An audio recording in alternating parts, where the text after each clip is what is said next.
yaala qaba dhukkubni ekonomii kun. Namni biyya keenyatti dhukkubsatee hedduu akka dhukkubsataa biyya biraatii miti. Tokko dhukkuba baatee dhufa, lammaffaa dhukkuba ekonomii baatee dhufa. Dhukkuba lama qaba laal keenya. Kan biyya biraa Ameerikaa yoo deemte dhukkubni ekonomii ittiin jiru fayyaa dhukkubsataa waan barbaade san kennite jechaadha. Kanneen lamaan dhukkubsiifta. Akka hakimaattis ammoo chaalenjiidha. Dhukkubni ekonomii. Dhukkubni ekonomii badaadha. Maal gootee yaalta badaadha.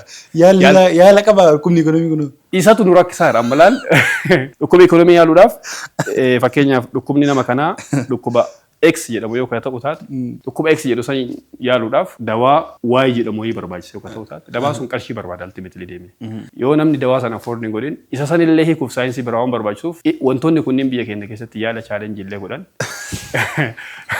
hubachuun dirqama ta'a jechaadha dhukkubsattoota keenya kana. Uummanni keenya nu hubate nu uummata keenya hin hubanne waan jedhu qabanaa filoo. Dhukkuba lama waan ta'eef jechuudha.